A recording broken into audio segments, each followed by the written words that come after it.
کیا کبھی ہم نے اپنے بچوں کے ساتھ، کیا ہم نے کبھی اپنے اسٹاف کے ساتھ، کیا ہم نے کبھی اپنے رفقا کے ساتھ یہ بات کی کہ بھائی کبھی کوئی غلطی ہو گئی ہے تو معاف کر دینا، مجھ سے حق نکلتا ہو تو لے لینا؟ ارے ہمیں تو پتا ہوتا ہے کہ ہم نے کسی کا دل دکھایا ہے، ہم تو جانتے ہوتے ہیں کہ ہم نے کسی کو ڈانٹا ہے، مگر ہمیں لگتا ہے میں سیٹ ہو کر اپنے نوکر سے معافی مانگوں، میں شوہر ہو کر اپنی بیوی سے معافی مانگوں، ایک غریب انسان سے معافی مانگوں۔ آج خدا کے واسطے یہ بدلاؤ لے کر جاؤ، اپنی زندگی میں یہ تبدیلی لے کر جائیے کہ ہم نرم ہو جائیں، ہم معاف کرنے والے ہو جائیں، ہم بدلے کو چھوڑ دیں، اور اگر زندگی میں کسی کا دل دکھایا ہے تو دنیا ہی میں اس کا حق ادا کر دیں، ورنہ قیامت کے دن ادا نہیں کر سکیں گے۔ ایک بار نبی پاک علیہ الصلوۃ والسلام نے صحابہ کرام سے ایک سوال کیا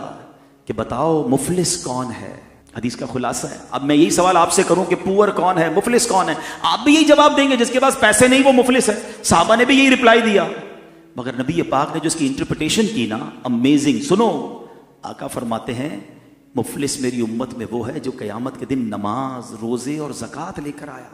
اور یوں آیا، یعنی اس حال میں آیا کہ اسے گالی دی،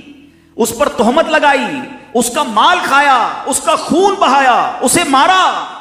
یعنی اتنے سارے ظلم کر کے آیا ہے، لیکن روزے بھی ہیں، نمازیں بھی ہیں، زکوٰۃ بھی ہے، حج بھی ہے۔ اے سنو حاجیوں، اے روزہ داروں، نمازیوں، سنو،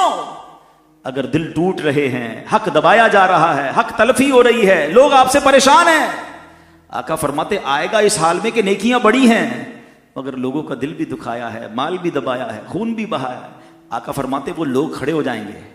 اور اللہ سے عرض کریں گے مولا ہمارا حق دلا۔ اچھا، اس قیامت کے دن پیسوں کا تو بیپار نہیں ہوگا نا کہ کسی سے 5 لاکھ لیے ہوئے تو قیامت کے دن چیک بنا کے اسے دے دیں گے، اب نیکیوں کا کاروبار ہوگا، یعنی اب اس شخص کو،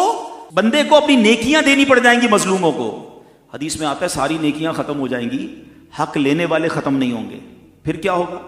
اب ان مظلوموں کے گناہ اس کے سر ڈالے جائیں گے، اور آخر کار فرمایا کہ اسے آگ میں پھینک دیا جائے گا، بیکاز لوگوں کے دل دکھائے ہوں گے، حق تلفی کی ہوگی۔ تو اے میرے پیارے اسلامی بھائیوں، یقیناً ہمیں نمازی بننا ہے، ہمیں روزے بھی رکھنے ہیں، ہمیں حج بھی کرنے ہیں، زکاتیں بھی دینی بہت ضروری، یہ فرائض ہیں، مگر حقوق العباد کو دیکھیے۔ اگر آپ نے کسی سے کوئی دشمنی رکھی ہوئی ہے، کسی رشتہ دار سے رشتہ داری بلا کسی وجہ شرعی کاٹی ہوئی ہے، کوئی دوستی ختم کی ہوئی ہے، جانا آنا ختم کیا ہوا، تھوڑی سی لائف ہے یار،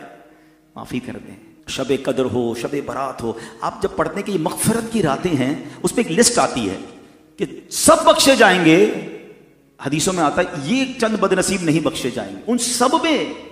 رشتہ داری کاٹنے والا ہوتا ہے، یعنی کتنا بڑا گناہ ہے کہ مغفرت کی راتوں میں بھی نہیں بخشا جاتا۔ کم از کم فون کر کے کوئی رشتہ دار ہے، کوئی دوست ہے، یار بس ختم کرو، دل ملا لیتے ہیں، میری طرف سے کوئی برا لگا ہو تو معاف کر دینا۔ اچھا، ہو سکتا ہے آپ میں سے کسی کے ذہن میں خیال ہے کہ یار غلطی تو اس کی تھی، میں معافی کیوں مانگوں؟ کوئی بات نہیں، ہماری میمنی میں ایک جملہ کہتے ہیں نا، جو نمیوں وہ اللہ کے گمیوں۔ آپ جھک جائیے، آپ آگے بڑھ جائیے، ثواب کما لیجئے، دوستی کر لیجئے، پھر دیکھیں انشاءاللہ رب کریم کیسی رحمت فرماتا ہے۔ ایک حدیث پاک میں آتا ہے جس کا مضمون ہے کہ جو معاف نہیں کرتا اسے معاف نہیں کیا جائے گا، جو رحم نہیں کرتا اس پر رحم نہیں کیا جائے گا۔ ہم معاف کریں اس نیت کے ساتھ کہ اللہ میں نے تیرے بندوں کو معاف کر دیا، اے کریم تو سب سے بڑا معاف کرنے والا ہے، آج تو میرے گناہ معاف کر، پھر دیکھیں کیسے رحمت کی نگاہ ہوتی ہے۔